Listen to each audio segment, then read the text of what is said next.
Now is NewsNation contributor and Democratic strategist Kurt Bardella and radio host and GOP strategist Malik Abdul. Gentlemen, great to see both of you this Christmas Eve. Thanks for joining.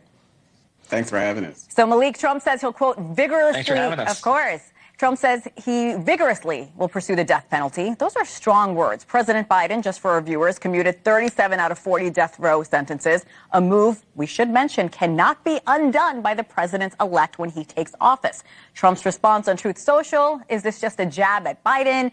Is he just goading him, or is there likely going to be some truth to this statement? Well, there's only so much Trump can do.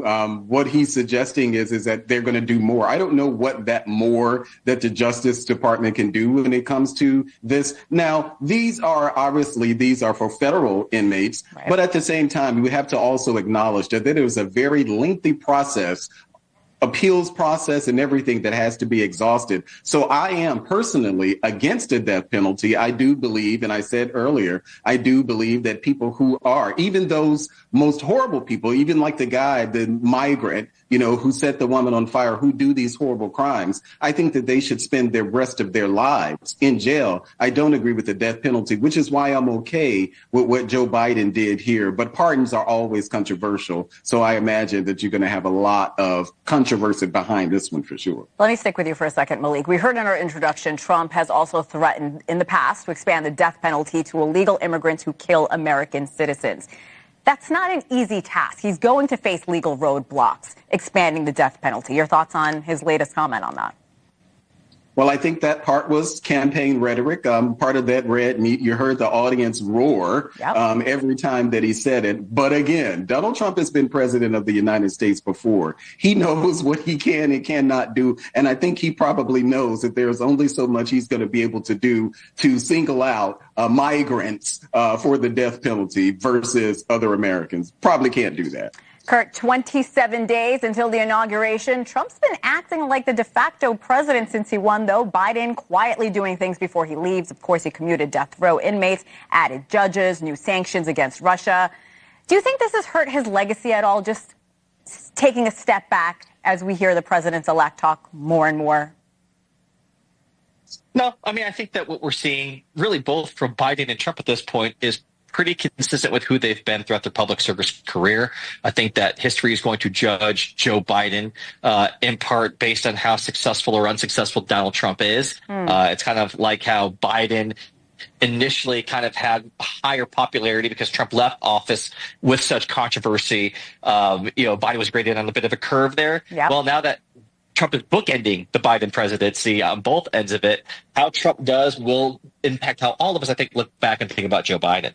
That's a very good point. Malik, how serious is Trump, moving on to another headline, about seizing property from other countries? He's joked about Canada, even Greenland. I know, it does make you laugh, but he's said this multiple times. Trump also wants to deport 40 million illegal immigrants, but absorb 40 million Canadians. Talk to me about this. Of course, I forgot to mention the Panama Canal that he also wants back, Malik. Well, Donald Trump, I think, what did he call Justin Trudeau, Governor Trudeau? Mm-hmm. Some of this is part of Donald Trump's negotiating art of the deal-ish strategy. We're not going to get the Panama Canal. We're not going to get Greenland. That's just not going to happen. But I do think that what Donald Trump is signaling, this is kind of part of the larger conversation on the America's place around the world. And the New York Times article pointed out that now that China has, I think, some facilities near the Panama Canal, there are concerns about China's influence around the world. So I think Donald Trump, it's kind of that sort of, which is why I said art of the deal-ish thing that Donald Trump is doing. But we're not going to get neither I don't care how much money we probably offer, we're not going to get Greenland and Panama. And to your point, we know China is building not only in the Panama Canal, but Africa and very important areas around the world. So that's a really good point. Kurt, President Biden stressing alliances over and over again. Trump seems to be going the complete opposite way. Do you think this will hurt our friendships with other countries, or is this just rhetoric?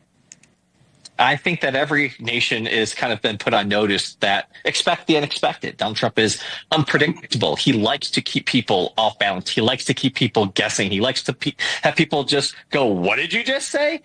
He thinks that strengthens his hand when it comes to negotiations. I think everybody knows, yeah, Greenland's not for sale, so that's not an option. Panama Canal is not an option. Canada is not for sale. Nope. I think the risk that he runs with this stuff, though, is the people that voted for him in this election, especially the disaffected Democrats who voted for Joe Biden, but voted for Donald Trump.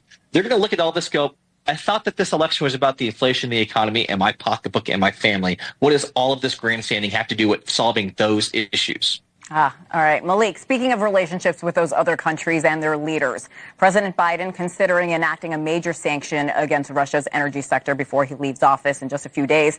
Theoretically, this would give the U.S. more leverage in negotiations with Russian President Putin. It might also cause a rise in gas prices. When we talk about the economy, what will Americans value more when looking back at Biden's legacy?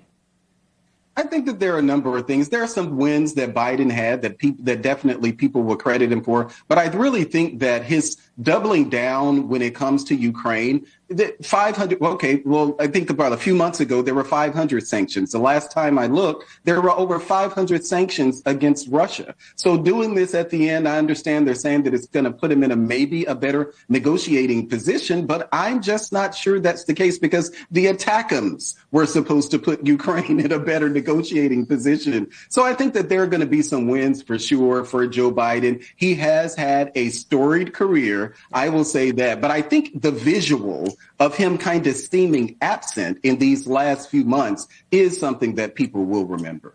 Kurt, overwhelming victory for Trump. You and I and Malik have covered this all year long, but he made a lot of promises. If he doesn't change things and quickly, will supporters sour on him, or does he have full, total support from those MAGA crowd Republicans that, of course, control the White House, Congress, and Supreme Court?